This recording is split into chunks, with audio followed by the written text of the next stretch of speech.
Okay, we are live, right? Okay, yeah, hello, everyone. Good morning. Welcome to Skill Tree Online from Asosiasi Game Indonesia and Selasar Game Design, episode 102 with the title How Cognitive Science and UX Can Impact Game Design. Okay, let me check. Can you guys, the viewers, say hi? So I know who is joining us today.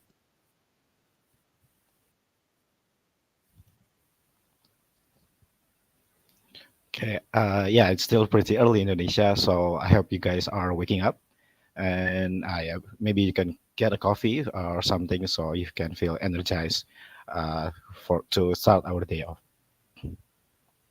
Okay, yeah, first let me introduce myself. My name is Ahmad Jody, but you can call me Adi. I'm from a community called Selasar Game Design, and I'm also the game designer from Delangan Studio. Yeah, today I'm honored to be the host and guide you for this special event. Alongside with me, we have a special guest that joining us today, Celia Hodent. She is the author of the Gamer's Brain book and many other game UX related books. And she is also the founder of Game UX Summit. So this is a great opportunity for all of us to learn what is UX all about and how it does impact game design. Okay, without further ado, yeah, let's start our sharing session with Celia Hodent. Hi, everyone. Good morning. Thank you for so much for waking up early for this Hello, session. hello. Should we start, or did you want to do another intro? We good? Yeah, I think we can start. Some Okay, people are already popping up on the chat. awesome. Yeah, so I've been in the game industry for over 15 years now, but my background is in cognitive psychology. I have a PhD in psychology, and my job is to help the game developers understand a little bit how the brain works and how it learns, so that they can accomplish their goals faster and more efficiently. So I've been doing this for a lot of years now, and I worked in the past. I worked at Ubisoft in France. I'm French. I worked at Ubisoft Montreal. I worked at LucasArts in San Francisco on a bunch of Star Wars games that sadly never saw the light of day because LucasArts got closed. And then I worked at Epic Games. I was the director of UX at Epic at the studio level. And I worked on a lot of different projects. I worked on Unreal Engine 4. I worked on different games. And of course, I worked on Fortnite very closely. And I left Epic in 2017. So ever since then, I've been doing consulting work independently. And so I advise a lot of different studios, very big studios, smaller studios, medium studios, and indie developers to help them accomplish their goals. So this is what we're going to talk about today. And I'm going to show up my screen so that you can see my slides. I have to share the entire screen, otherwise it doesn't work well. So it's going to look weird for a minute. I need to hide this, but then this bad UX. All right, so hopefully this is working Okay, well. great. Awesome. Yeah, So we're going to see that today. We're going to talk about cognitive science and UX and how is this impacting game design and how you can use that for your own games. It's going to last for about an hour, but I'm notorious for going over. We're going to try not to go over, but then we still have going to have a lot of time for questions. All right, so let's start. First of all, I would like to reemphasize what UX is about, because UX is very trendy and a lot of people hear about UX, but a lot of times people think that UX means the UI. It's not just the UI. When we talk about UX, it really means how we um, how we think about the design process itself. Like, for example, if you're designing a park, and you think about it just in a silo, and you draw, how it's going to look like, and then you implement it. You implement your design directly without any sort of testing whatsoever, and thinking about what the users are going to want. This is what you get. This is just thinking about the design in a silo. But then once the product is shipped and people are using it, they're going to use it the way they want, and this is the user experience. This is how people experience the product after the product is shipped. And oftentimes it's not the way we intended or expected. Like here, for example, people do not care about the beautiful straight line. They want to cut through the grass because they want to go faster to cross at the crosswalk. And if you don't think about UX early enough and you think about it too late, this is what happens. People don't do the things that you want them to do. And even if you try to patch it and you ask them, no, you're not supposed to do that. Please use the paved path provided. People don't care. They do what they want to do. And it's true for a park. It's true for any product. And it's going to be also true for your games. So the idea is really to understand what people want from a game, how they're going to perceive it, how they're going to experience it, and is it what you intended for them? And if it's not, how we can fix that. So this is what UX is about. It's about considering that it's going to be humans that are not you who are going to play your game, and you're going to think about those humans, and you're going to consider human factors because humans have limitations. We're going to talk about this in a minute. We can do marvelous things, but we're also very limited with our brain. And so we have to think about those humans and those limitations when we create object systems, services, or games. This is what UX is about in a nutshell. And we're going to talk about the brain a little bit and how it works, because an experience, any type of experience, including the experience of a video game, happens in our minds. You perceiving something, having emotions, all of that is happening in our minds. So we need to understand a little bit how the mind works. And at the end of the day, user experience for games is about trying to understand how target users perceive and interact with the game, including how engaging the experience is relative to the design intentions. So you as a developer, and I include everyone in that term, any person participating in the development of a game, you can have certain ideas and a representation of what your game is about, and you're going to have to implement that in a system that has already a lot of constraints, and you also do not have infinite time and money to do that. And at the end of the day, the users, your players, are going to have a specific expectation of what your game is about, depending on how they heard about your game. Did they hear it through advertisement, or through a friend, or just by looking at Steam and what's going on there? They're going to have a specific expectation. And then they're going to, as they play the game, they're going to make up their own mental model, their own representation of what the game is about, only through the interaction with the system image. So it's everything that is in between the engine and them. So it's everything that they're going to perceive. So yes, it's the UI, but everything else as well. So the art direction, the music, the sound effect, the animation, the design of the game itself. All of that, they're going to perceive it, and how they're going to interact with it.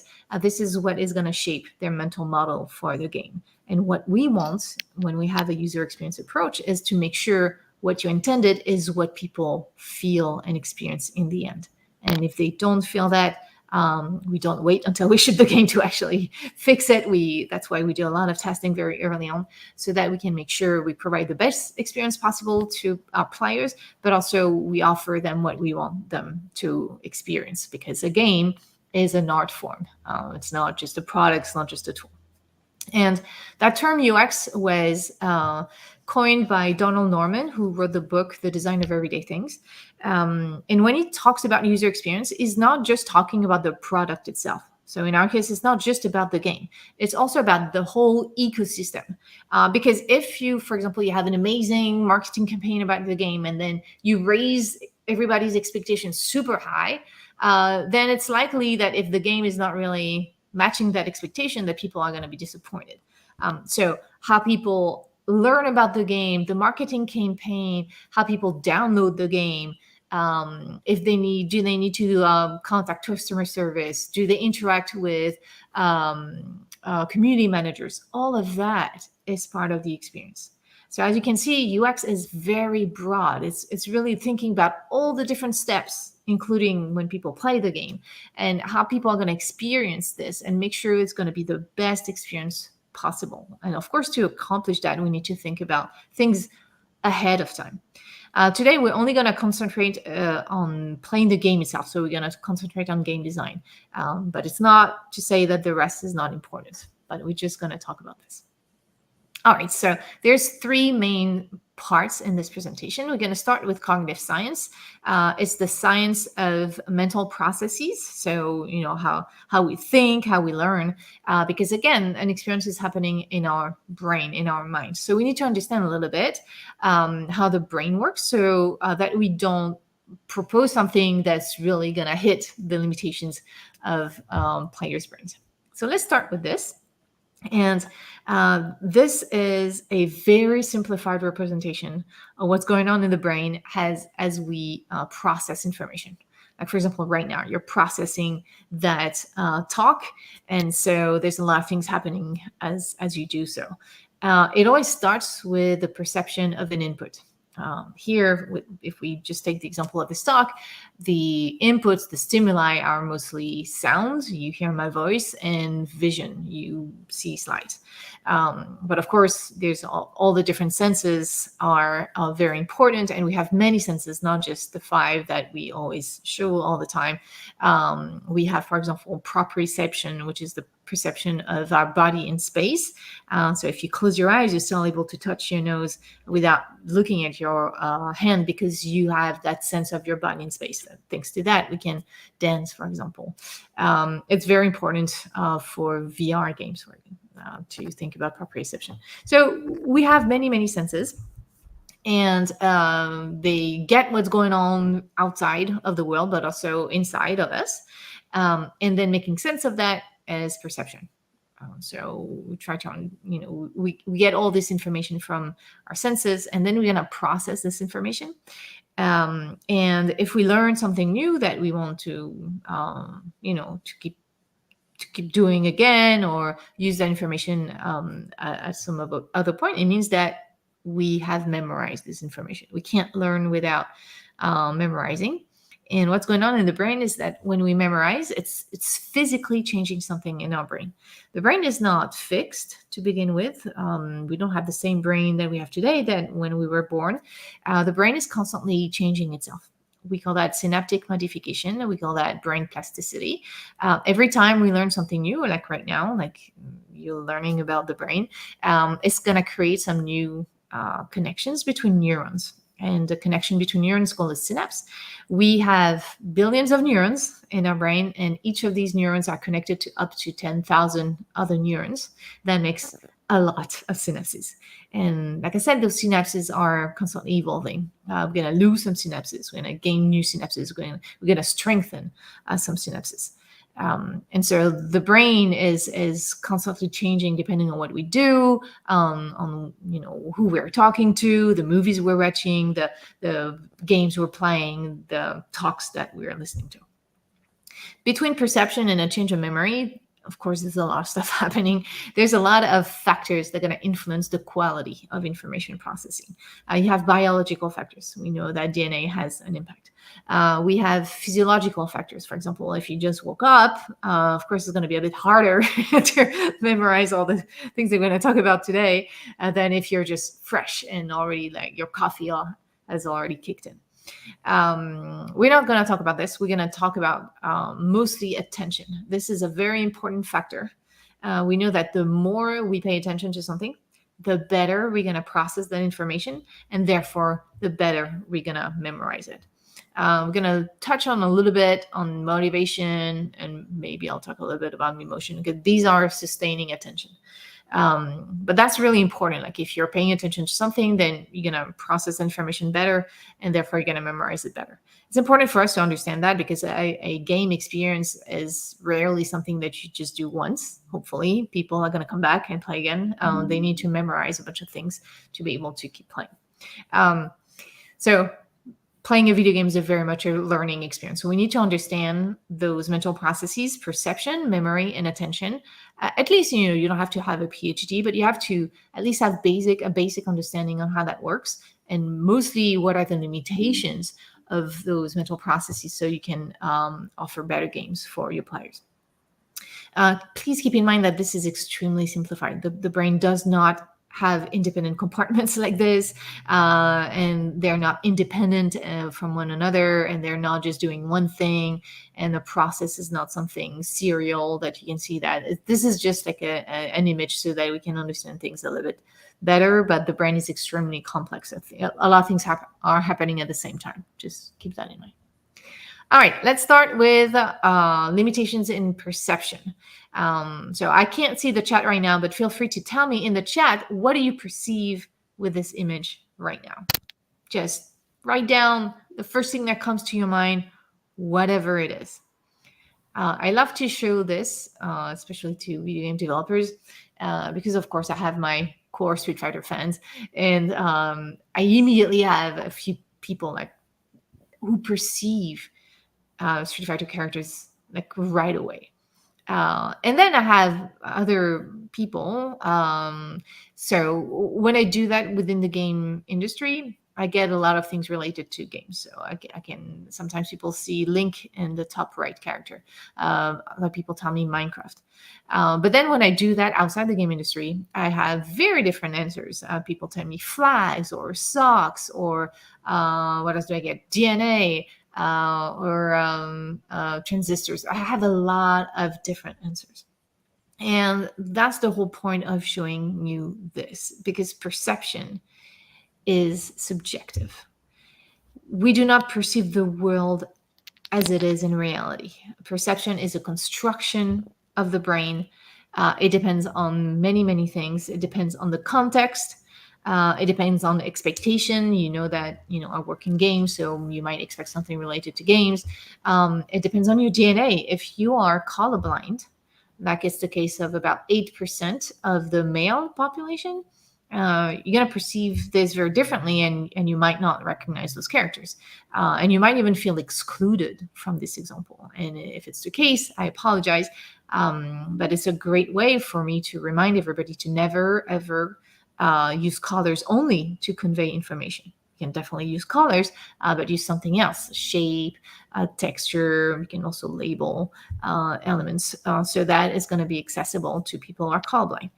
Any design can potentially exclude some people. So it's our job to think about, what do we do with our design, to think about how it could exclude some people so we can break down those barriers. And because our perception is subjective, it's really hard for us, if you're not colorblind, it's really hard to think about that. And that's why we have processes. That's why we care about accessibility, and we have guidelines so that we can make sure we reach out to everyone. So our perception is subjective, and that's really hard to remember because we really feel like everything is immediate and we perceive things the way they are, but it's really not the case. You have to remember that it's a construction of the brain, and it's going to be very, very dependent on many, many things, your age as well, and your culture. That's why, something that means something in one culture is not going to mean the same thing in another culture, and sometimes it can even be offensive. So we want to care about that, and you cannot by yourself cover, all the perceptions of all the different people. That's why, again, we have to test and have a good process to do that. So here's an example how we test this with Fortnite. Back in the day, that was in 2013, so I just started to work on the game, and there was already a prototype, and we could have people come over and play the game for like 20-30 minutes, and then we were asking the players a bunch of questions regarding how they perceive things. Again, remember, this is not just about the UI. I'm showing an example about the UI because it's easier to share, but we can ask perceptions around environment design. We can ask people's perception about character design. So we're going to ask a bunch of questions about many things: sound design, sound effects, animation. This is an example with icons. I don't know if you guessed, but back then this was the icon for traps, and this was the placeholder menu for traps. So of course, when we test these, we don't test the arted up version. We test the symbols. We at that level, we want to make sure that the symbols that we want to use are going to be perceived appropriately by the players. Sadly, with this icon, a lot of players actually did not perceive this icon as the icon for traps, even though they interacted with it for a few minutes, because I asked those questions after they played the game. A lot of them thought it was the icon for ammunition. Others thought it looked like trees or something related to building. This is a problem because it's a very important icon. It's going to be in the main menu. Traps are really important in Fortnite. And we don't want to have any confusion with it. Fortnite is not a game where we want to challenge people to recognize the trap icon. So we're not going to ask people to remember that and go over their confusion. We're just going to change the icon. And we change it for a stereotype, an archetype of a trap, a bear trap. Even though there are no bear traps in Fortnite, it was conveying the functionality much better. And after we did that change, we did not have any issues. And it seems to also be culturally fairly generalized. We can generalize that to a lot of different cultures. And we always have to verify. Of course, you test with your own culture initially, but if you want to have a game across the world, you want to make sure that the symbols that you're using are going to be meaningful for everyone in the same way. So this is what we do. We test all the things and we make sure that what we're trying to convey is going to be perceived in the way we intended. Unless we want to challenge players in this, but this is not the case in Fortnite. We're not challenging players into understanding the tribe icon here. Okay, so let's do another example with memory. This is where you can see I'm very French-centered here because I'm taking an example from a statue that is very well known in France. But I know a lot of people know it, so that's why I'm using that example. So hopefully you do know this sculpture. It's called the Thinker, Le Penseur from Auguste Rodin. It's the guy who is sitting and thinking very deeply about something, and he has a very specific posture. So this sculpture is in many different countries across different continents. It's in America, it's in France, of course, and it's in Asia. I know there's one in Japan. So hopefully you know it. But if you do know it, can you remember on which leg or legs lay which arm or arms of the thinker? So just take a few seconds to think about it. I'm going to show you the answer, so there's no need to Google it. But try to, from memory, if you know that sculpture, try to remember exactly his posture. So typically people tell me he's got a right arm on the left leg or left arm on the right leg. This is the most frequent answers that I get. And then some people believe, no, it's on the same side, right on right or right on left. So let's take a look. He actually has both arms on the left leg. So of course it was a trick question. It's on purpose. But it's extremely rare that people tell me the correct answer, unless it happened a couple times, either because the person loved the thinker and they had it, on their desktop image, or if you're an artist and you wanted to draw the thinker, or maybe you sculpted it yourself as practice, you're much more likely to remember precisely its posture. But if you just saw it a few times, it's too shallow of a process to have a really deep memory for it. And that's because memory is fallible and memory is a reconstruction. So I told you earlier that perception is a construction of the brain. Memory is a reconstruction. What that means is that when you're remembering something, you're not remembering exactly the thing that you encoded, a few hours or months or years before. What comes up is something that is reconstructed by your brain, and it's very likely it's going to be falsified. There's going to be errors or new things that you think is part of it and it's not. And that's why sometimes we're very surprised, like, oh, I thought it was this, but it's not exactly that. Or if you went to went on vacation with some friends, and 10 years later you remember those vacations with your friends, and you figure out that you don't remember exactly the same things. That's because the memory are fallible. And on top of that, we forget a lot of things. This is the forgetting curve that was first demonstrated by Emil Gauss in the 19th century. That this was replicated in modern time. It shows the exponential nature of forgetting. So if you learn something, so this was done with material that was not meaningful. So for example, it's just syllables that you have to remember and they don't mean anything. After 19 minutes, you forget 40% of the content, and after a day you forget nearly 70% of the content learned. So it goes very fast. Of course, if it's meaningful, hopefully it's not going to be that steep, but we still forget a lot of things. So tomorrow you will have forgotten a bunch of things that we talked about today, and that's normal. So do not expect to remember everything. This is not going to happen. That's why repetition is very important. But overall, our memory is fallible. We forget a lot of things, and for what we remember, it's not going to be accurate. That's going to be the case for your players. So it's a case also for you when you design your game, and you have to think about, when you work with a team, make sure you document everything, because if you just rely on everyone's memory, you can have problems. But it's also the case with the players. If you have a game that needs to, especially if you have a lot of different systems and players need to remember a lot of things from one session to the next, you really want to reduce the memory load, because players will forget stuff. And so we do want to have things that are always given to the players at all times, so they don't have to remember them.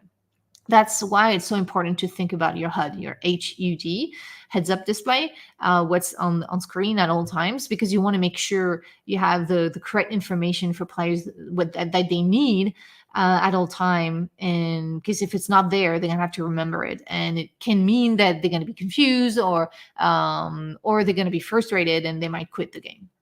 Another example, so like for example, what's ammunition, what weapons they have equipped, and abilities, and know how much of each material they have here.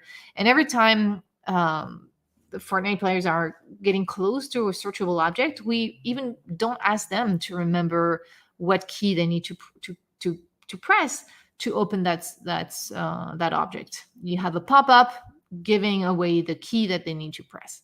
All these screenshots are from, of course, the Fortnite while it was getting developed. So these are old screenshots. Another example is players who want to craft something. They have, of course, a big inventory about all the things they can craft. They're gonna pick, one or two or three things that they want to craft. We just want them to remember the recipe for what they want to craft.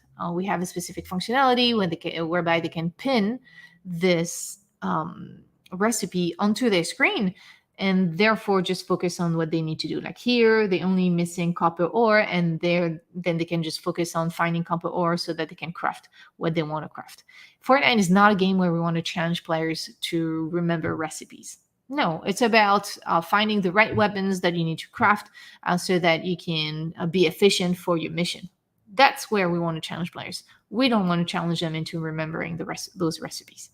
So that's why it's very important when you work on UX to first think about where do you want to challenge your players and where you don't want to challenge your players, because this is where you're going to alleviate all the load for them, so they're not going to get frustrated by something that is not really the core experience that you want to offer. All right, let's pick a last example. So I'm going to show you cards. It's going to go fairly fast. And I would like you to pick one card and try to remember that card as accurately as you can. So choose a card and remember that card. Okay, I bet I can guess which card you picked and make it disappear. Magic. So I hope it worked for you. If it worked, no, it's not just because you're not completely awake yet. It's actually, I've changed all the cards, so whatever card you picked, it's not there anymore. So this is a lousy a magician trick. I'm not a magician, and online is even more complicated to do. But magicians actually, they do that. They know very well the limitations of the brain, especially limitations of perception, attention, and memory. And here, it's a limitation of attention. They call that misdirection of attention. They ask you to focus on something, and then they're going to change something that's really doesn't actually matter what you focused on. And so this is how they make you believe that it's magic. In psychology, this phenomenon has a name. It's called change blindness. Now, blindness is not a good term for it. It should be called change unawareness. But from one scene to the next, we're not going to be aware of a big change. And that's the reason why, is because attention resources are scarce. When we pay attention to one thing, we're not going to pay attention to anything else most of the time. It's actually very difficult, especially when you don't know that something's going to happen. If you know that something maybe might happen, you might try to pay attention to many things, but it's extremely difficult. We can't multitask. We switch from task to task, and when we do that, we're not as efficient as if we're doing one task at a time. We have to remember that because in many games we do challenge players' attention, which is fine, but you want to make sure you don't over challenge their attention, and especially during the time when you're teaching them how to play the game. So during the onboarding part of the game. This is an example from Fortnite. You're not going to hear the sound here. But we were testing a bunch of things. And for example, how we're going to teach players to regen their health. So on the top left, you see the health bar. And the first time that players' health is going below 50%, this is when we're going to initiate the tutorial for health. And we tell them, well, you have to consume a health item to make yourself feel better. And then everything disappears. So back then you had to consume a health item. Today is using the traps, but it's the same principle. You have to regen your health. This video was coming from a real playtest, and most players actually did not even notice things happening on the HUD. They didn't notice their health bar flashing. They did not notice the text appearing. And that's because we can't multitask. Players were actually focused on the enemies, and it's the first time they have difficulties beating them. And so they're not focusing on anything else. So this is happening a lot of times. It's not because you are displaying an information that first players are going to notice it. Even if they notice it, it's not necessarily true that they're going to really pay attention to it. Even if they look at it, they might not really process the information. And three, even if they did notice it and they did pay attention, it's not even a guarantee that they're going to remember that information in 5 minutes. So be very careful. It's not because you display an information that you're good to go, and then your players for sure are going to know how to do that. We can't multitask. It's your job to make sure that players are going to learn the game properly and in a way that it just feels good to play the game and just not feel like overwhelming, like all the things that we have to remember to have fun in this game. So this is it. Like, these are the 3 basic things that you have to remember. Perception is subjective, attention resources are scarce, and memory is fallible. These are the constraints from humans that you have to work with so that you can offer the best experience possible. Now, we make games, we don't make tools. So sometimes we are going to challenge those mental processes. A lot of games challenge attention, like I said, but you don't want to overwhelm players. Yes, at some point they're going to have to shoot at different enemies and hide and maybe like save a teammate, but you're not starting the game with this. You just make sure that people are getting used to the game and you gently increase the level of multitasking, and this is what makes the game interesting. But you don't start right away with this, because if you start with this, it just feels overwhelming and you don't want to play. Other games challenge perception. For example, Monument Valley is a game that challenges perception. So that's why when you think about UX, first be clear about what experience you want to offer, what is the core elements about your game, where do you want to challenge players, and where you don't want to challenge them. And even for where you want to challenge them, make sure the onboarding is not too steep, that you get them progressively, because they have a lot of things to learn at the beginning. And so it takes some time, to be familiar with the game. All right, so these are the basic information you need from cognitive science to make sure you're not making big mistakes. Those are fairly easy to fix. Sometimes it's, regarding this cognitive load and difficulties, it can be hard at times to know where the good balance is. But there are some elements that are really easy to fix, like testing, making sure like people, like all the elements in your game are perceived properly. That this is fairly easy to test. So based on those limitations, we have guidelines to help you make sure that the game is going to be both usable and engaging. So we're going to start with usability. Usability is about making the game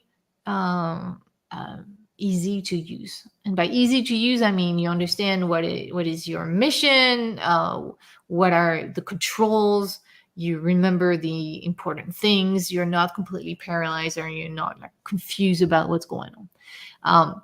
These are guidelines to make your games more usable. It's very important because if people are lost in the game, they're probably not going to have fun.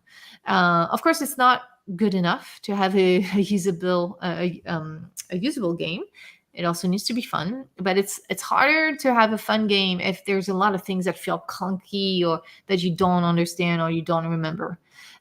So these are the guidelines you can follow. They are adapted from Jacob Nielsen's 10 usability heuristics that were developed like many years ago, and it was tested again and again in academic situation and professional situations. So it's very solid. But I adapted it for the game industry, for the things that we care about, and using the terms that we mostly use.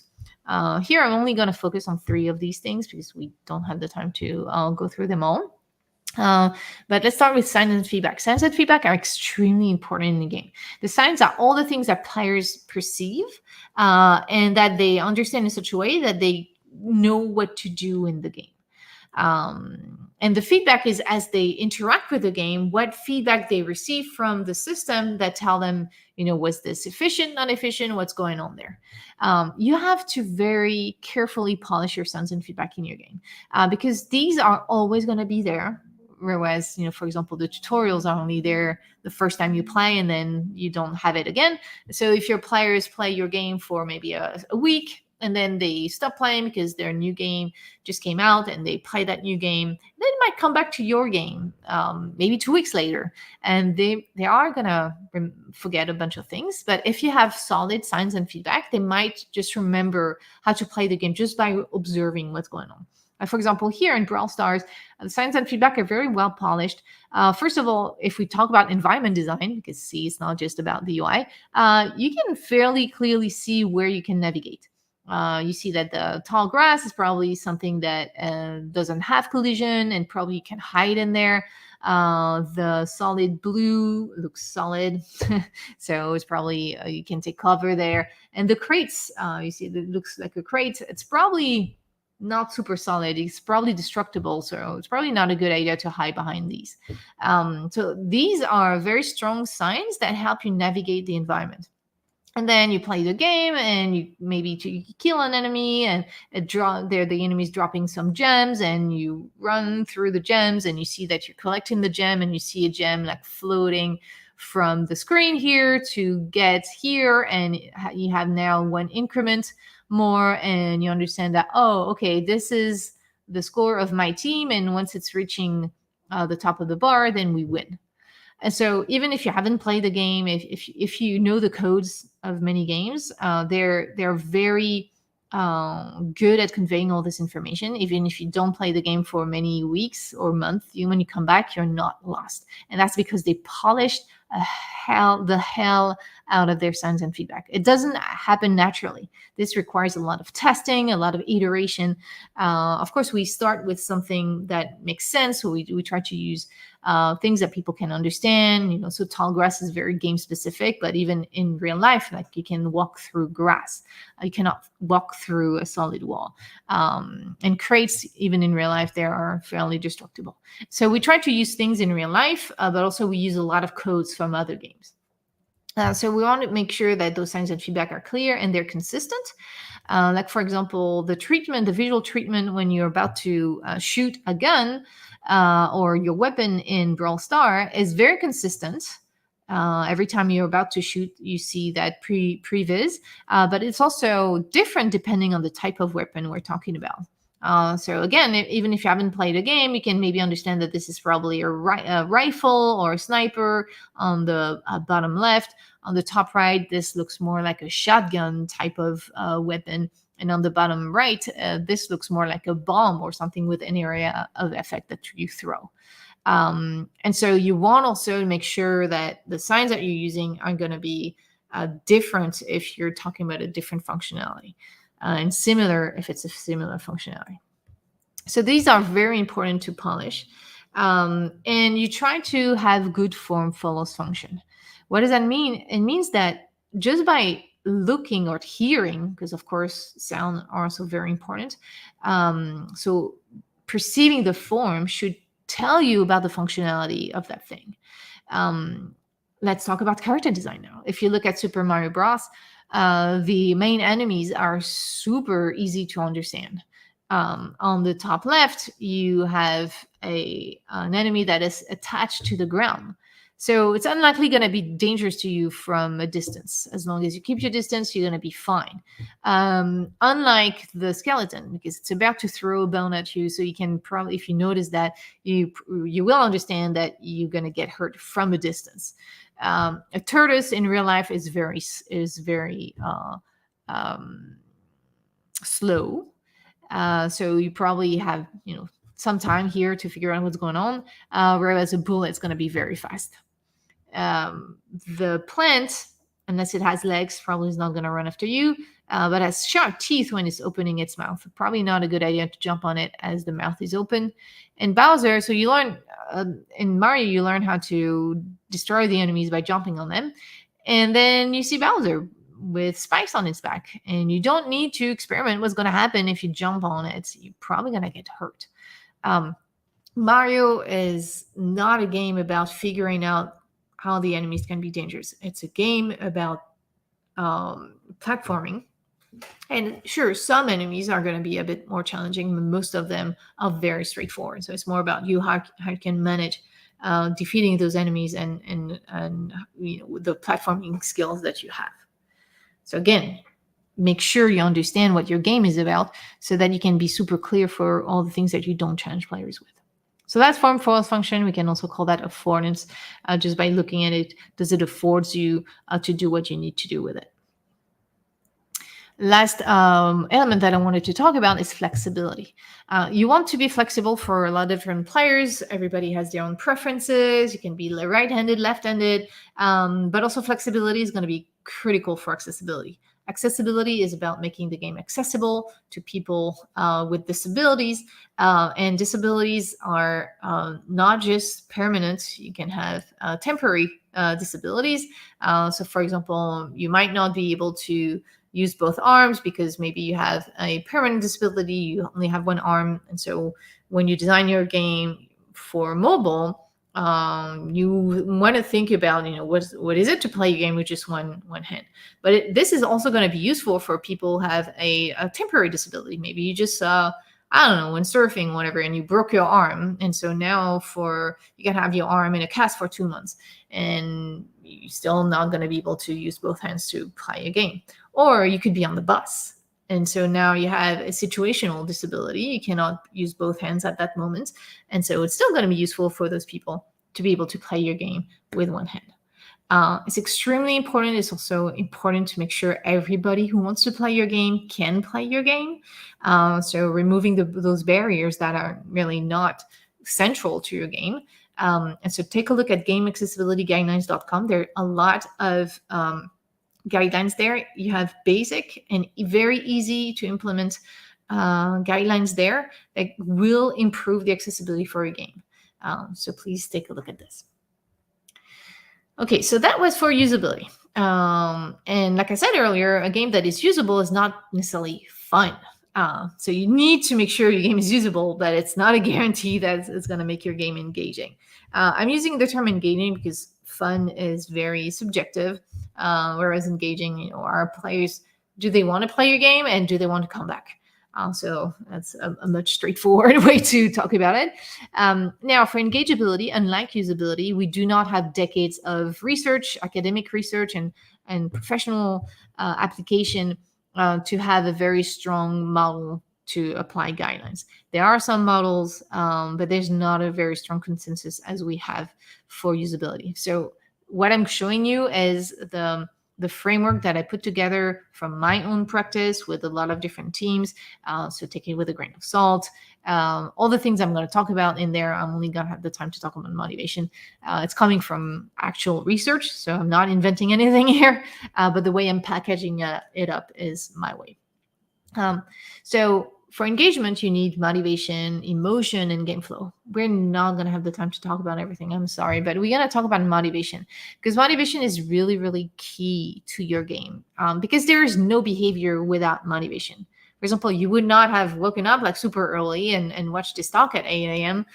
For you if you were not motivated to do so. Hopefully you were not forced by someone to do so, but if it's the case, I feel sorry for you, but it's still a type of motivation. There is no behavior. You don't do anything if you're not motivated. And that includes playing the game or coming back to play the game. There are different types of motivation. It's complicated. We don't exactly know what makes people do the things they do. There are different types of motivation, and we don't have one way to explain everything. But there are two main types of motivation that can be really useful for game development. It's extrinsic motivation and intrinsic motivation. Extrinsic motivation is when we do something in order to gain something outside of the task. So let's say you're watching this video because someone told you, well, if you do watch this video, I'm going to take you to the movies or whatever. So in that case, you are extrinsically motivated to watch this video, this talk, because, for something, for a reward that you're going to get that is external to the task. We do that a lot in games. There's a lot of missions that we do that we don't necessarily care about killing, 10 wolves, but we need the material to craft something that we care about. So there's a lot of extrinsic motivation that is happening in games. For this to work well, you need clear goals that you convey to players. They need to understand what the different goals they can have and make sure that they understand why this goal is compelling, and meaningful rewards. By meaningful, I mean that as they receive the reward, do they already understand what to do with it? If you remember the recipe to craft the exterminator that we saw a bit earlier, the player needed copper ore. And if you have a mission and the quest system, and it's telling you, well, if you do that mission, you're going to gain 5 copper ore.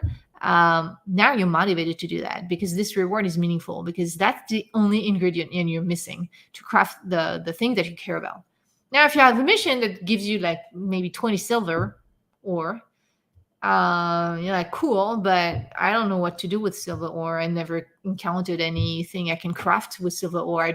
Or maybe I don't have any recipes with silver ore yet. So in that case, even though you understand what silver ore is going to be for crafting something, it's not meaningful to you right now. So what we want is make sure that the players are going to be interested to do certain things because they care about the rewards and they are meaningful to them at the moment that you are showing those rewards to them or giving them those rewards. A good example of that is Pokemon. They're very good at having a lot of different goals, and the goals should be short-term, medium-term, and long-term. A lot of games focus a lot on the long-term aspirational goal, catch all the Pokemons, save the princess, save the world, become the champion, whatever it is. And also there's a lot of focus on the short-term goal. Do that one more thing, do that next quest, win that next match. But those goals are not going to be as interesting if you don't have any medium-term goals to bridge them. Because the long-term goal is cool, but it's aspirational. It's going to take a long time to get there. So at the beginning, you can be excited, but then at some point, you're like, okay, that's going to take forever. I'm going to quit. The short-term goals can be fun at the beginning, catching another Pokemon. You have that novelty effect. But at some point, why I'm going to do that once again? Because, the long-term goal is going to be forever. So good games have very good, strong medium-term goals. They have like shorter medium-term goals, like medium-term goals, and medium long-term goals. And they're bridging everything. And now they make the short-term goals more interesting, and they also make the long-term goal seem a bit closer because thanks to the medium-term goals, you're getting closer to them. And again, the rewards for these should be meaningful. But now it's going to be more meaningful to have a short-term reward, like a reward for a short-term goal, if you know that this is getting you closer to a medium-term goal that is actually not too far from achieving. Okay, so that's for extrinsic motivation. We have that in many, many games. But you also need to think about intrinsic motivation. These are the things we do for the pleasure of doing them. Maybe you just woke up at 7 a.m. because you are intrinsically motivated to learn about the brain and UX and how it can help you make different games. There's a very strong theory. It's called self-determination theory, or SDT for short. That is a very strong and reliable theory that can explain intrinsic motivation, the things that we do just for the pleasure of doing them. This theory explains that we are going to care doing certain activities when this activity satisfies our needs for competence, autonomy, and relatedness. Competence is having a sense of progression. So that could maybe explain why you're here today.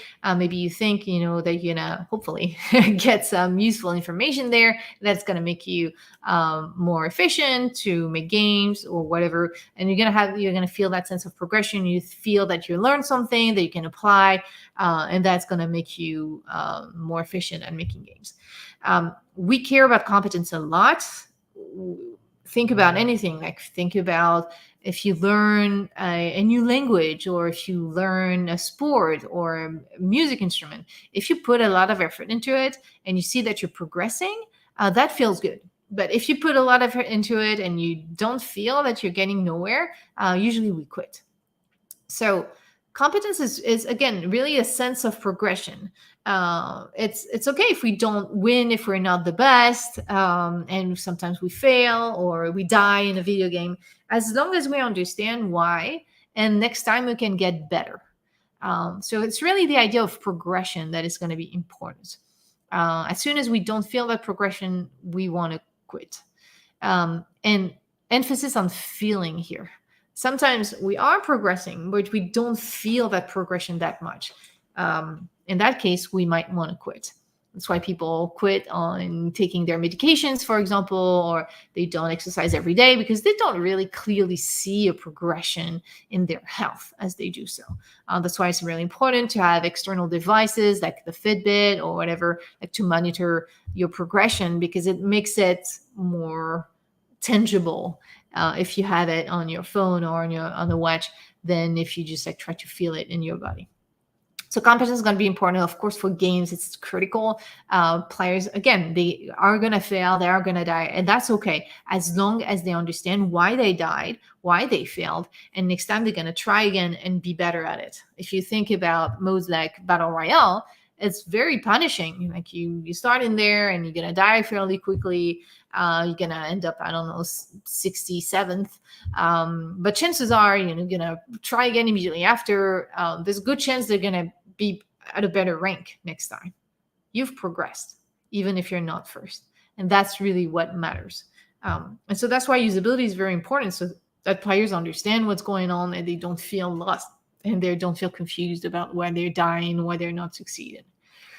So that's competence. The feeling of progression can be skill-based. You have games that are skill-based, like sports game, or shooters. Like you have to be very, you have to practice your Twitch skills. But it can also be more artificial. That's more the case with RPGs, where you just have to play the game a lot, and then you're gonna earn some skill points. Those skill points going to allow you to buy some skills that are making you artificially more powerful within the game. So it doesn't matter whether it is skill-based or more artificial. What matters is for people to have the sense of progression. And that's why progression bars are so powerful. It's not just because you know that once the bar is full, you're going to get a reward. It's also because it's a great feedback on your competence. You are leveling up. Awesome. Good job. Autonomy is self-expression. So there's a lot of different ways to express autonomy. So it can be as simple as choosing your skin, customization of your avatar, of your home base, so choosing your colors, the name of your avatar, whatever it is. So that's a low level of autonomy, but that's why people like this. It can be all the way to you choose your path, you choose your goals. So games that are sandbox, like Grand Theft Auto, are very strong in autonomy. There's many things you can do, and there are many different ways of accomplishing a mission. There's not just one way. Minecraft is also extremely strong in autonomy. You can do pretty much whatever you want, and you can be creative. So allowing to be creative is very strong in autonomy. So it goes from choosing customizing your space or your avatar, all the way to choosing your own destiny or choosing how you're going to solve the problems that you have. At work, it's also something that we care about. It's much more motivating to have a mission and you have an objective for the year and you try to accomplish the objective the way you think is going to matter. Whereas you can have a boss that tells you, all right, do this and now do that and then do that and then do that. That doesn't feel as fulfilling because we don't feel autonomous. We don't feel that we can choose how we can accomplish something.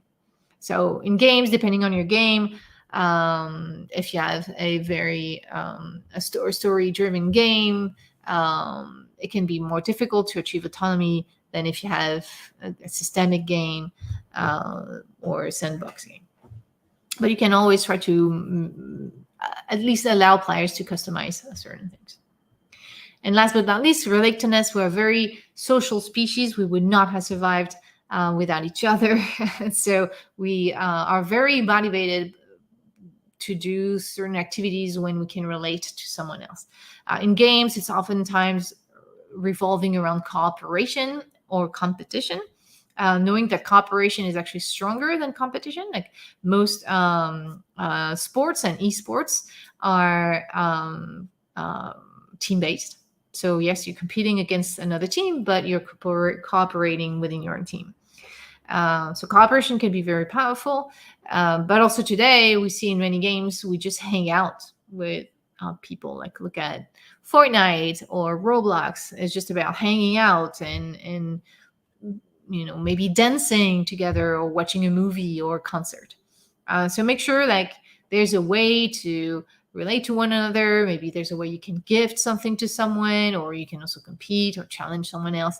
But don't think just about competition. Think about how you can help each other out, heal someone, give something to someone, support someone in the game. Is that's very strong for us. So always think about competence, autonomy, relatedness, and the very meaningful screens in your game. Like for example, the home screen. Make sure that it's not just about the next mission. Make sure you show how the players has progressed. That's why a lot of games, like for example, platforming games, they show you a path and you see how far you've come and what's left to discover. Or if you look at games with a big world, you uncover that world, and so the more you progress, the more you've uncovered the world. Or you have a skill tree, so the skill tree is really showing your progression. So all of that's going to be really important to make sure you convey to players so that you really have that competence, autonomy, relatedness. And Fortnite, again, we try to think about this. It's not just about the extrinsic motivation here to get the chest. It's also you want to get out, you want to explore, you want to have autonomy and get out of that pit. And so this is when we're going to teach you to build stairs. And that's going to be interesting for you because you know exactly what you're going to do with that tutorial about how to build stairs. You're going to get out of the pit. You're going to be able to explore the world. And on top of that, you'll get an extrinsic reward in the chest. So this is it. This is the framework that you can apply. It's not a recipe. There is no one recipe to make successful games. Every game is going to be different. Again, it depends on where you want to challenge players. These are ingredients that you can use to guide you make your own successful game. And the last part, and of course I'm over, I'm going to go fast, is a scientific method. You need to test things because you know your game too well. And as such, you have the curse of knowledge. So you're not the best person to try to, have a feel for, is the game interesting, easy to get into, difficult to master. So that's why we need to test the game with a lot of different people, and also so that we can counteract the many biases that we have, like the confirmation bias. You're going to seek out information that confirms your preconceptions. We have many, many biases, and that's why science is so important, so that we can find the truth in the world. But it has a very specific process that you need to understand, so that you're make sure you get the right information and that you are measuring what you need to measure, and there's nothing that is biasing the results here. So at Epic, for example, this is the playtest lab that we had. So I don't know what happened after I left, but this is the playtest lab that we had back then. We want to have the players in a section where it's dull and boring, because we're doing science, and they are separated so that they don't feel any peer pressure. And the developers and the researchers are in the secret room on the right, that is soundproofed because you don't want players to be distracted. And sometimes it's painful to watch because you are hoping that things are going to work out and then players don't get it, and so sometimes there's some screams going on in the secret room. um, the whole point is to find out the problems early enough. It is painful, but it's much better to find out those problems early so that you can fix them rather than after the game is launched and you can't do much about it.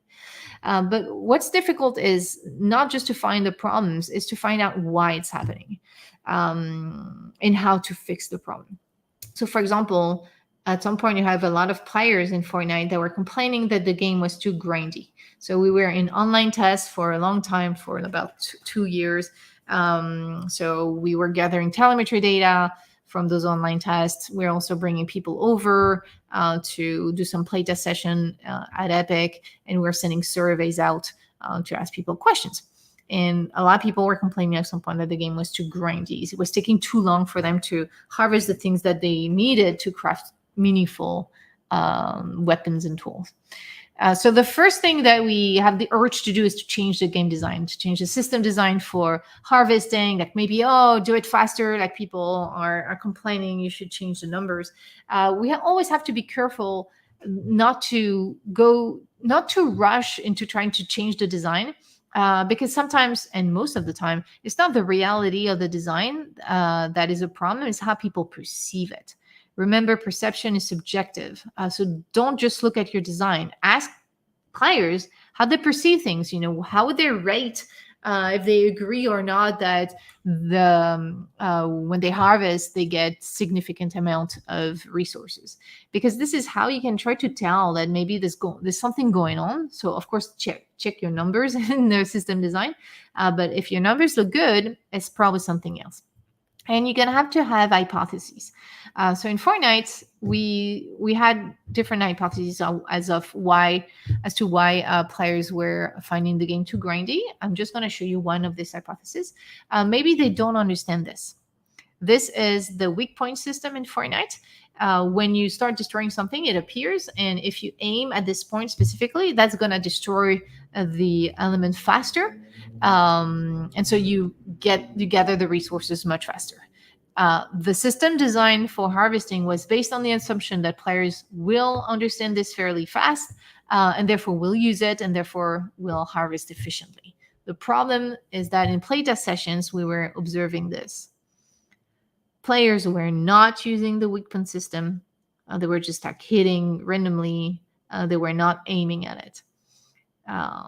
And when I was asking them, so I was taking screenshots and then just like this with an arrow and asking players, what is this? Most players did not have any idea. They were like, I don't know what that is. All right, so maybe it's just something is not really drawing attention enough. Maybe you should change the color, make it blue, bigger, pulsing inward, and that's going to help people notice it. Maybe it's just because it's not noticeable enough. So we changed it. We changed it in the UI, hoping that it would do the trick. And this is the playtest from afterwards. The red circle is eye tracking. And as you can see, the player still is not using the weak point. But at that moment, when I was asking, what is this? Players had a different answer. They were telling me, this is the thing telling me that I'm targeting this element. So now they notice it. It's not a problem that they're not noticing it. We're not going to be able to fix it in the UI.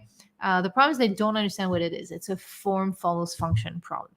So the game designers iterated on this. And here we're talking about Save the World, so the RPG part of the game. And they were like, okay, you know what? We're going to remove the weak point system from the beginning of the game. You don't see that popping at the beginning of the game. And then we're going to add the weak point vision as a skill that you unlock in the skill tree. We're going to make it so there's a lot of text explaining what it does, hoping that people read the text. People don't read the text. Like, do not ever hope that people are going to understand what the game is doing thanks to text. Put the text there, bullet points, they're very straightforward, but do not rely on that. But now there's more fluff around it. Yeah, we call that weak point vision, and you can see it looks like the pickaxe, and so maybe people are going to make the connection. And there's a video. Even then, the player is going fairly fast, but now there's more chances that players understand that this is something they're going to make them harvest faster. Now it's a reward that is meaningful to them, and after we make that change, hooray! The more players, we did not reach 100%, but it was much, much closer to 100%. We're using the weak point system. Hooray! This did not solve the problem for Battle Royale, but it's not as much as an issue in Battle Royale, because if you don't discover the weak point system in Battle Royale, sure, you're not as efficient as another player, but it's not changing your experience of the game significantly. But for the role playing game, where you have to collect a lot of resources and get very efficient at harvesting, it was very, very significant. So a same problem will not have the same impact depending on the mode. And again, you have to think, is this something critical to the experience of players? Do we need to spend a lot of time fixing this? Or, it's not perfect, but we're going to ship it nonetheless. It's very important to prioritize issues. No game is perfect. So, of course, the idea is not to fix every single thing in your game. But if you have a strong UX process, you understand well where you want to challenge players, and you will understand where are the elements that can be really damaging the feeling of competence, of progression, for one of the main aspects of the game. Because if people don't understand the weak point system and Save the World, that's definitely going to damage their feeling of progression with harvesting. And harvesting is one of the main pillars of Fortnite, especially Save the World.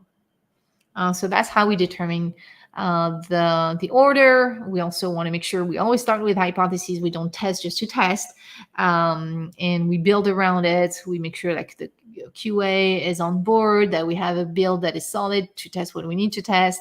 And then we're going to triage, and that's going to be really important to do a proper triage there, so that we are not trying to solve for everything, and we're going to solve for the big bullets.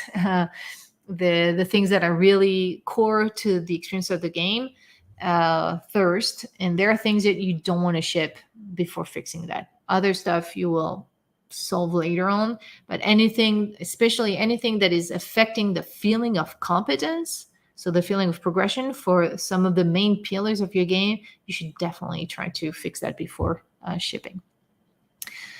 So UX is the concern of everyone on the team. It's not just the concern of people with UX in their titles. They are here to have some specific expertise that can help you get there. You have like UX designers. They're here to make things functional for the users. They're not here to make things pretty. You have UX researchers. They're here to evaluate what experience people actually have, so that we can see, okay, is this what we intended? Yes or no? Usually no. How we can fix it. You have data analysts. They do the same sort of thing as UX researchers, but usually they use big data for that. And UX researchers and data analysts, they usually work very well together. And then you have people like me, like doing a UX strategy, make sure like everybody is aligned with what experience we want to offer to who are our users, because you're not going to have the same game and not have the same ways to solve our problems, whether your players are going to be hardcore gamers, who love Souls games, or people who just want to have fun casually with certain games. You're not going to have the same strategy depending on your users. So you need to understand who your users are and what type of experience you want for them. And then you want to make sure that we have all the people that we need and coordinate everything. And so that's what UX strategy is about. Last thing I wanted to tell you before I end is that there's no such thing as neutral design. Your designs, your choices will impact your players differently. Like I said earlier, how you design the game is potentially going to put some barriers to accessibility to some players. But also some designs are going to be impacting negatively the players, or making them, want to come back, but not because they want to play, just because they don't want to lose something. Or maybe it's going to convince them to buy something where they did not really buy it. So a UX approach, it's really about improving the experience for players. So we care about usability, we care about accessibility, but we care also about ethics. So UX approach is incompatible with the use of dark patterns and shady practices. We're not here to convince players to buy something or to convert. We're here to make sure they have a great experience. And if they have a great experience, then they might want to buy something in your game, and then they will come back and they will tell their friends about it. And so it's a win-win approach. It's a win for the player, and it's also a win for the business. We never put the business first to trick players, for example, to do things they don't really want to do. So ethics are really important. That's why I started ethicalgames.org. If you're interested to look into it, it's to try to have a code of ethics for the game industry. So this is it. UX is a mindset more than anything. It's not really a discipline. It's not really just a role. It's a mindset. It's how you're going to approach the development of your game so that you can serve the players, and therefore they're going to experience what you want them to experience, and they're going to have the best experience possible. It's human-centered. It's centered towards the people who are going to play your game. Of course, your opinion matters, and you try to. It's an art form, so you're going to try to convey certain things. But what matters is how people are going to perceive it in the end. It's grounded in science, not in opinions. We will have your opinions, and that's fine. But we treat opinions as hypotheses that we're going to test. It's a collaborative process. It's not just the people with UX in their titles that should be concerned about UX. Everybody is concerned about UX. And it's not just a step in the process. It's how you approach the whole process itself. And last but not least, it's benevolent. We're here to improve people's lives with technology, or make sure people have fun with games. It's not about tricking people. So remember that the brain is very good at making sense of the world with very little information. This is how we survive the predators. But the environment has become very complex, and every now and then we're gonna jump to conclusions too fast, and then we're gonna make mistakes. So that's gonna happen for you as a game developer. That's gonna happen for your players. They're gonna think they understand something when it's not what they should have understood. If you don't have a strong process, you're gonna fall for these traps, and that's just gonna make you waste time and resources. So that's it for me. All the things that we talked about is in my book, The Gamer's Brain. This was as a book specifically for game developers, and it's talking about all these things. It's a big book. But then you have like smaller books like What UX is Really About. It's more like an introduction to UX in general, so that's a very short book. And The Psychology of Video Games is also a very short book. It's talking about what is the impact of video games on players. And then Game Usability is a very big book. It's a lot of different authors, and it's really diving deeply in game usability. So if you're not in UX, I would recommend to get The Gamer's Brain. This is the most complete, but it should also be accessible, approachable to everyone. And that is it. I'm done with my presentation, and I'm happy to take your questions now. Ooh, let's see, there's a lot of comments.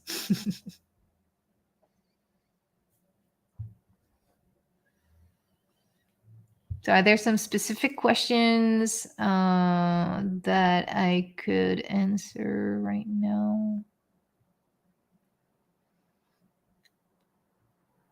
Adi, I don't know if you were looking at the comment section. Okay, I see one question. What are the challenges or difficulties you always encounter when working as a game UI UX designer, and how you overcome them? So first of all, I'm not a designer. So I'm not a UX designer. I'm a UX strategist. So I work more high level, and I work very closely with the UX designers. The main challenges that I encounter is, first of all, people focusing a lot on UI and not understanding that we need to take a step back and make sure we are aligned on what game we're making. Another thing that I see happening very often is the game developers wanting to add a lot of features in the game, because all of a sudden they played a new game and they looked at this game, they had that feature, is awesome, we should add it in our game.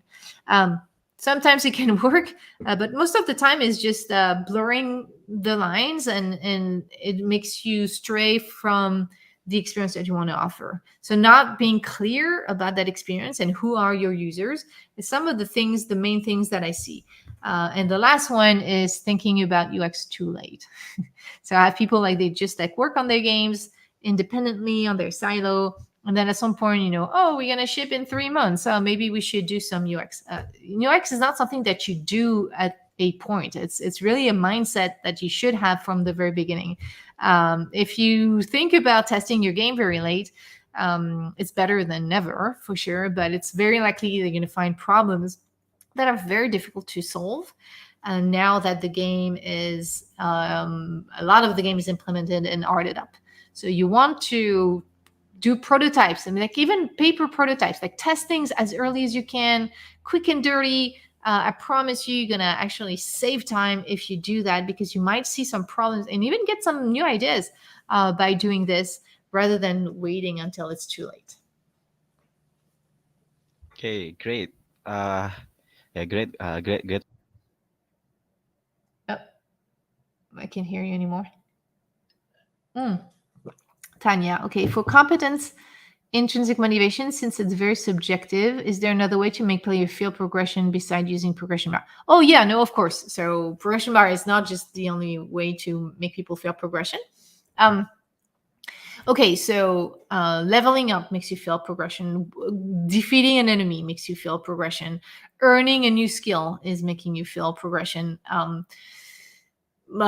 Succeeding something like a mission makes you feel you're progressing. Seeing you getting more skills in the skill tree makes you feel progression. Or seeing your path as you're getting closer to what you want to get. Or if you think about a lot of games where maybe when you're going to be level 40 and you have whatever gold coins, you can buy a mount, and it's going to take you some time to get there, but it's achievable fairly fast. And once you get it, you feel your progression. So it has a lot to do with the goals, if they're clear, and the rewards associated with it. But it's anytime you succeed in something, especially if you failed first and then you succeed later, you're going to feel that sense of progression. So you want to make sure to celebrate those wins. And you want to make sure that when players fail or lose their lives, they understand why. And I see a lot of games failing because the game is so confusing that players die and they don't really understand why, or the game developers don't want to annoy players with tutorials. But tutorials, if they're done properly, should be just part of the game itself. If you don't have enough tutorials I prefer to call that onboarding for players, then they're not going to feel competent in playing your game. They're going to fail, they're going to die, and most of them are just going to quit because there are many other games. So I hope that gives you a lot of different examples, but let me know if it's still not clear enough. Okay, another question from Tanya. If I want to be game UX, I must learn psychology and take the class in college? Not necessarily. So I have a blog post actually on my website. If you go to my website, celiahodent.com, there's a blog section, and it's one of the top, the most recent one, because I wrote that in 2020. I'm not super good at adding a lot of posts in there. I explain how to enter the game industry as a UX professional. If you want to become a researcher, especially today, because there's a lot of UX researchers now, you are likely to need a degree. So either in human factor psychology or cognitive science or computer science. Now, if you want to become a UX designer, you don't need a degree. You do need to have some basic understanding on the brain, but you can find this information in online courses or in books. You will also find a bunch of books in my in the section resources. So celiahodent.com/resources. You'll find a bunch of books in there. So it's just things that you need to learn, but you don't need to learn that in college. You can learn online through books or through online courses. So these are the two main paths to UX. Usually, as a UX director or UX strategist, you come from one or the other. There are other disciplines. You have UX writing, for example, but it's less frequent in the game industry. The two main disciplines are UX research and UX design. So I hope that helps. But you'll find, again, on the blog post, I get into a lot of details of what regarding what you need to get there. Okay. Yeah, maybe let's go to the next question. Sorry, by the way, my camera is broke. It's okay. So yeah, I think just my voice. I think it's enough.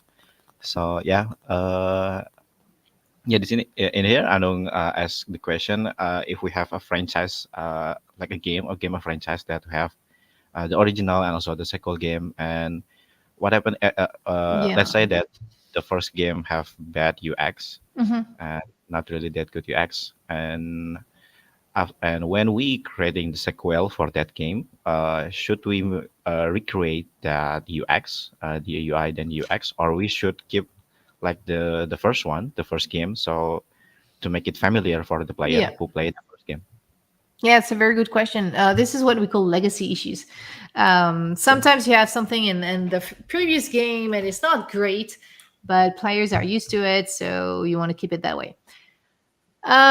Usually for a sequel, it's worth changing it unless it's really something that was central in that game. But even if you look at Assassin's Creed, they did a lot of changes across the years, and players are like your familiar players might not be happy, but if the change is actually making it a better UX, they will get used to it fairly fast. It's more difficult if we're talking about a live game and you need to push a new patch in it, and this patch is changing a lot of stuff in the game. But even then, if you look at League of Legends from 5 years ago versus today, a lot of things have changed. So it is doable. You want to do that carefully. That's why it's better to fix the problems before you ship. After you ship, Yeah, it's more complicated, but it's always doable. We do that more carefully, and we do a lot of tests. Sometimes we branch, and we have like certain people like see the new branch and see how bad it is. But you also have to be careful not to just follow what people tell you, because you always gonna have players that are gonna be pissed about your changes. But it doesn't mean that it's worse for most people, because usually the people who complain, it's you have to verify, of course, but sometimes the people who complain are just a very vocal minority. So that's why you don't only rely on forums or on what's going on social media. You want to send out surveys, and you want to look at telemetry data. You never only look at one source of feedback, and that's going to tell how bad it is and can you push it through or not. But there are ways to do it, definitely. okay, yeah. So we need to make sure in the playtest right before we ship the game. Yeah, no, definitely. Okay, okay. Next question from Adam: what Mhm. makes a good UX designer? Which skill that need to be acquired? And if we want to be hired, well, what is the portfolio for a UX game, Yeah. a UX design? So again, explain all that in my blog post on my website. But to answer very quickly, a good UX designer is someone who is focusing on the functionalities, not on how pretty it looks. So it's a person that is focused on solving problems for the user. Like, for example, you have a crafting system in the game.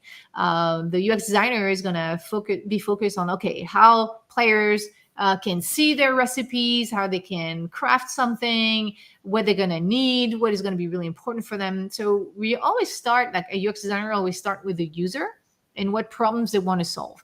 And they make hypotheses based on their opinion, of course, but then they're going to test it out with the users to see what works best. And so you want to prototype. If you want to get hired as a UX designer, typically when I hire UX designers, I care about processes. What you're trying to do, who is the user, did you really try to empathize with the user and try to figure out what their goals are or problems are? What were your hypotheses? How did you test for the different hypotheses? How did you iterate it? And that's what I want to see in a portfolio. I want to see the process. Now, the problem is that not everybody understands what UX design is. Sometimes the recruiters don't necessarily know, and they might want to see something pretty. So that's why I usually, even for UX design, I recommend that your homepage looks a bit pretty. But then if you click on a specific project, you can see, okay, this was the goal, this were my constraints, and then you dive deeper in the process. You do a high level, and then you can get into the details. So Okay. check Is, my is it check my website. is it okay to use a framework for doing the process of UX, or should we maybe use another our own method for the researching and doing the process of UX for the portfolio? Not sure I understand your question. Can you try to rephrase it?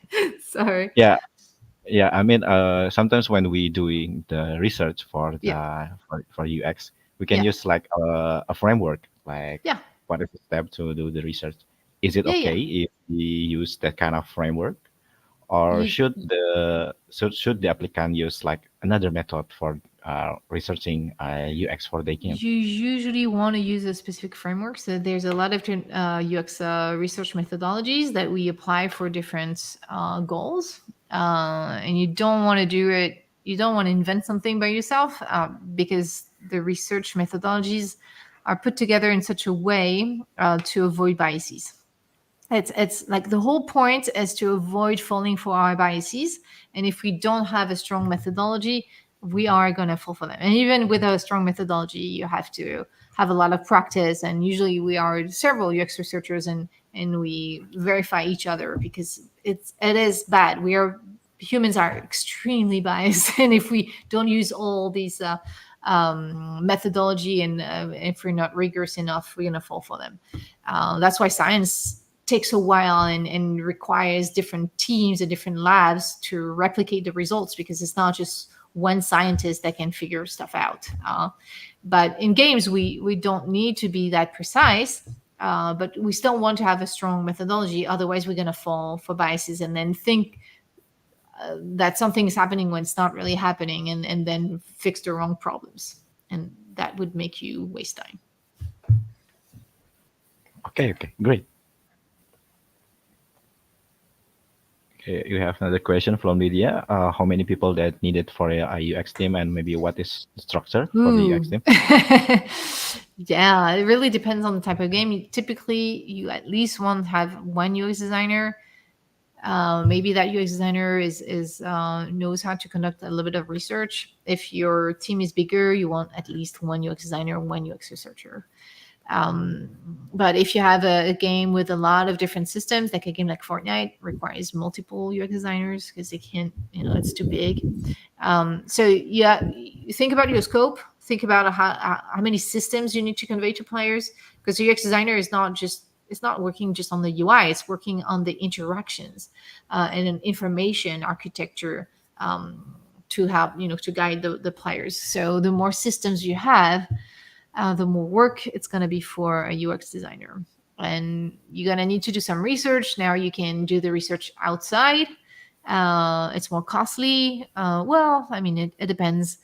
But typically, if at least you have a UX researcher with you, you're going to be able to test things faster and earlier, and more efficiently. So I would at least, have one of each. And if you have to pick one, I would say maybe a UX designer, if you have a lot of systems in your game, so that you have someone who can design the interactions for these, and try to reach out to UX researchers who are working independently to help you out.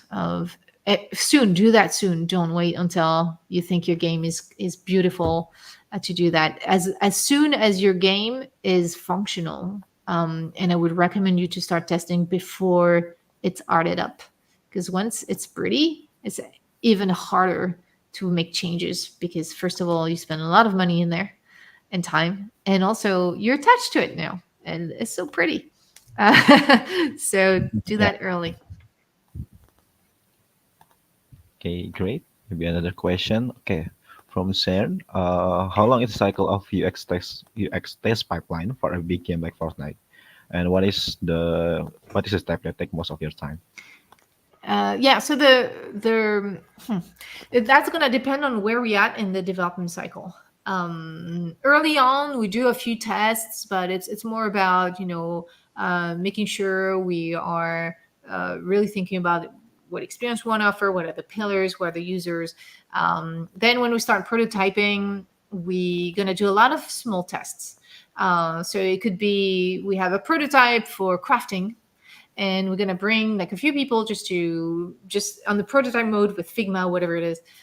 We just see, okay, if the idea, the design we have to craft, does that work? Do people understand? So we do a lot of small task play tests. So it could be we ask players, all right, try to find the exterminator and craft that item. So we watch, can they understand that? And as we move along with the game, we're going to do bigger tests. And so, of course, the further we are in the development cycle, the more tests that we're doing. But also, we try to, for big tests, like when we're going to have players play a bunch of the game, we don't want to do that too early, too often, also because we don't want to put too much burden on the team that constantly has to break the build to implement new things. So we're going to usually wait for a milestone where the team needs to stabilize the game a little bit, and we're going to use that moment to also do a big playtest. So it's going to depend on your development cycle. That's why it's very important to pair your UX specialist with the producer so that we can do that properly, do that as frequently as possible, but without adding some more burden to the team. And when we can, we're going to use a branch to test like smaller things. Maybe, I don't know, a new map or a new system that we're just implementing, and we're going to do smaller tests on that.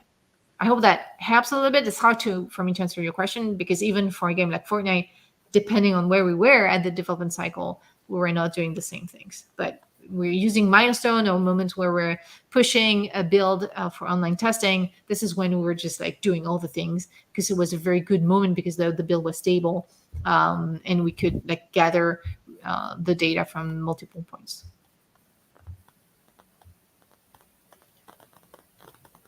Okay, great. Next questions. For the competent intrinsic motivation, I since answered it's that very question already. Sorry. oh, yeah. When I was waiting, I answered this one already. Oh, okay, okay. Well, I hope I answered it. I tried to answer Yeah, it. maybe. Let's say that. Okay, okay. Maybe we can jump to another question.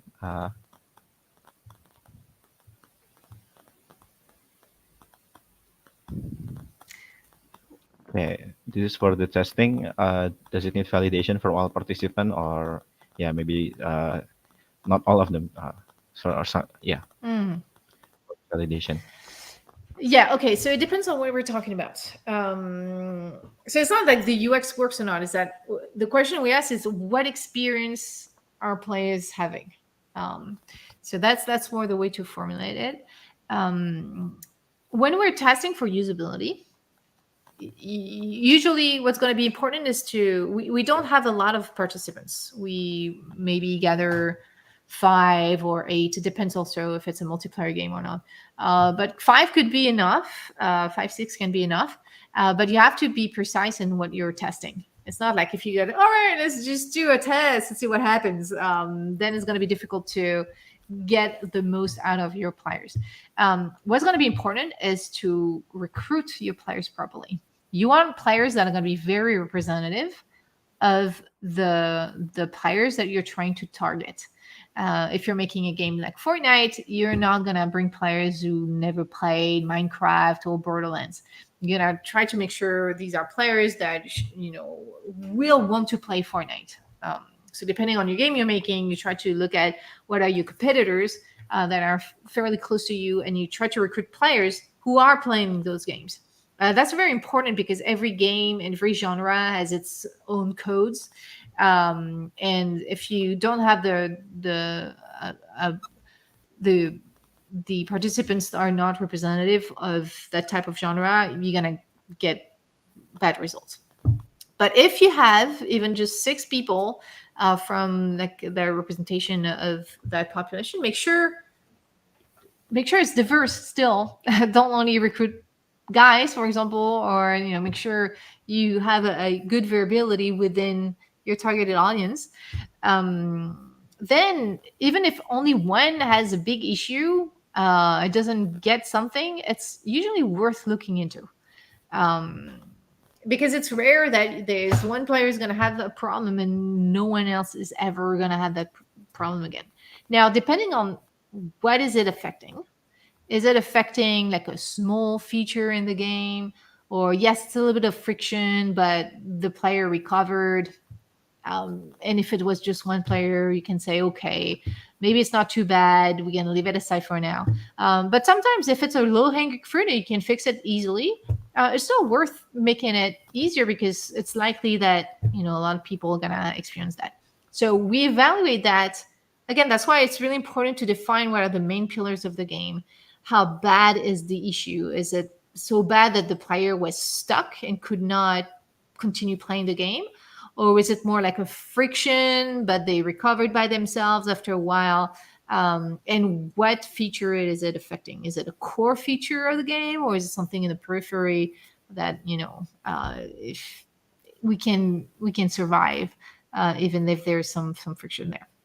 Now, if you're talking about preferences, like if people find the game fun, how many people pass the tutorial section, you typically need more people, and that's why we do online tests, or we have closed beta and open beta, because this is when we can see with a lot of people the preferences, are people engaged or not, where they are stopping, because you typically need more people for that. For anything that is subjective, you need a lot of people, but there's many things that can be objective. Like, for example, even in terms of motivation, even with like fairly few people, you bring people over, you make them test your game, and at some point you stop them and you're asking them, do you have a clear objective for your next hour of play?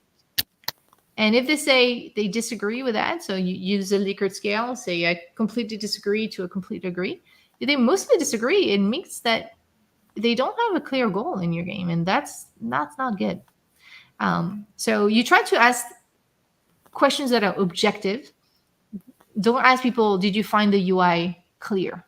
Ask them, what is this? What is that? What does that do? Who's winning? Like, take a screenshot and ask people, who's winning here? Ask objective questions. If you do that, you need less people, and you're going to be able to find problems early enough. And depending on what feature it is concerning and how bad the problem is, this is how you define priority.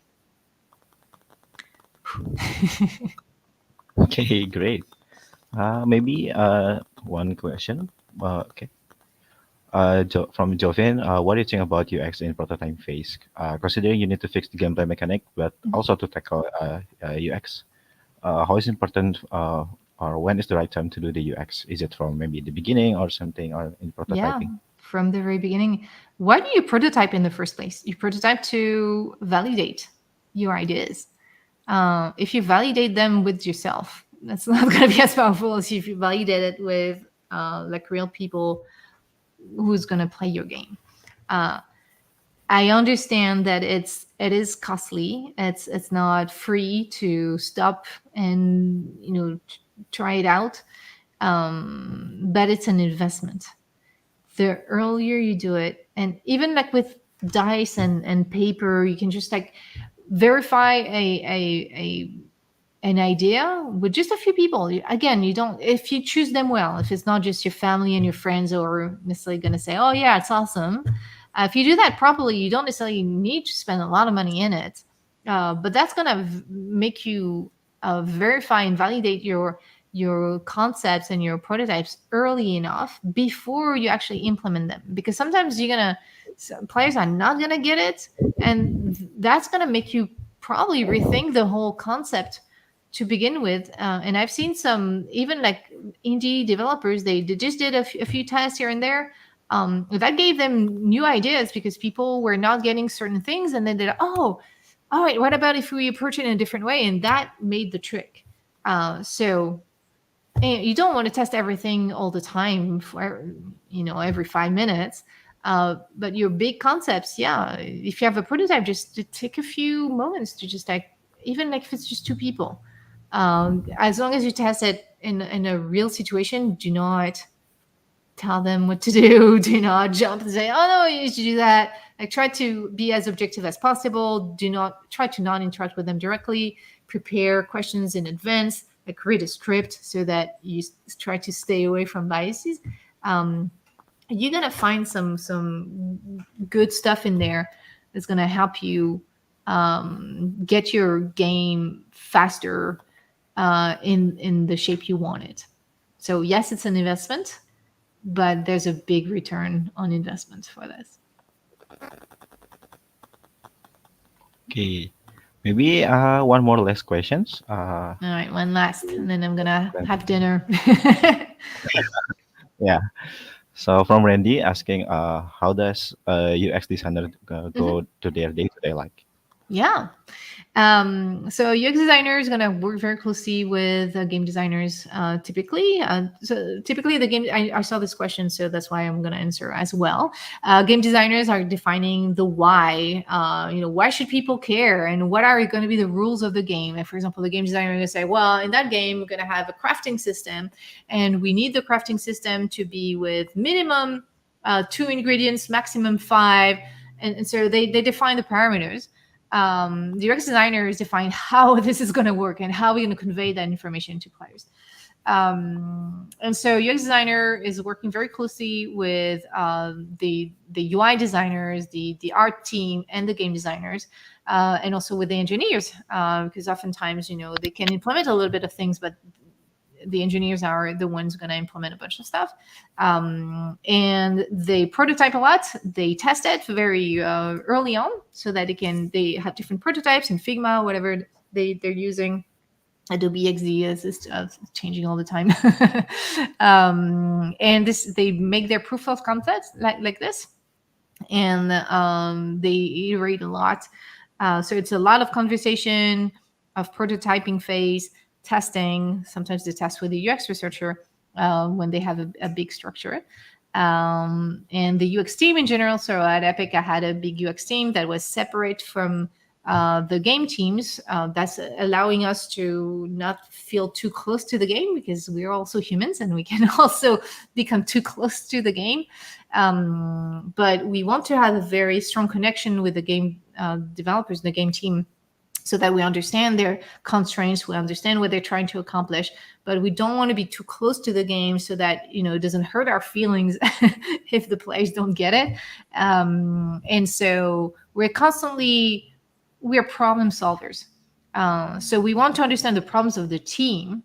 We want to try to understand what they want to do and what they're trying to convey, and then we try to make the bridge between the players and the team, and make sure the players are experiencing what the team want them to experience. So it's a lot of sitting down, listening, and then trying to find out solutions. And because we're a bit outside of the game team, sometimes we find solutions a bit outside of the box because we're not too close from the game. That allows us to have some distance.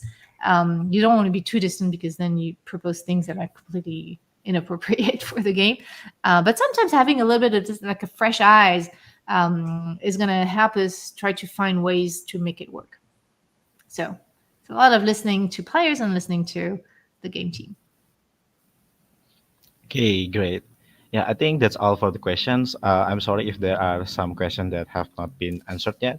You can And feel also free. visit. Yeah, sorry to Yeah, interrupt you. Feel free to connect with me on LinkedIn. I used to be a lot on Twitter, but not anymore. I'm on Blue Sky if you're already there yet. But connect with me on LinkedIn if you have other questions. You can ask me your questions there. I'll try to answer as fast as possible. yeah, yeah. Okay, and now maybe I want to introduce a little bit about our community slash game design. Okay. Let me share my screen. Okay. So yeah, if you have not yet joined it, the social game design community, it's basically an Indonesian game dev community that focus on topic of game design. And here we talk about many things in aspect of game design, such as the expertise in game design, like the combat. We are talking about the combat design, the level design, or narrative, or many other thing of game design expertise. and we're also talking about the genres in the game. So yeah, I think yeah, it's a great opportunity if you want to learn about game design or talk to a fellow game designers. We're actually fairly new community, so that's why we use the opportunity to introduce because I think it's about only about 2 months since our launch day, and we already have 500 members. And like this event, we usually held an event like maybe every 2 weeks, and the event can be very like sharing session or maybe workshop or something like that. So yeah, if you are interested, if you guys interested, all the viewers to join the community, you can get the link on the Instagram. You can visit Instagram on this at Slasher Game Design, and you can find that link to join in the Discord. Okay. Yeah, I think that's enough for the introductions, and I want to thanks again, Celia, for making this session happens. My It's really pleasure. great for all. Yeah, it's really great Thanks for for us having to me. learn all about UX. Yeah, and maybe hopefully for all of you guys, it can motivate you guys to learn more about UX. Okay, yeah, I think that's enough for today. Thank you again, Celia. Have a nice day. Have a great evening, and Yeah. have and And you have for a all the nice day. yeah. Okay, yeah. Thank you, thank you, everyone. Thank you, thank you. Thank Bye you, bye. everyone. Take care. Cheers.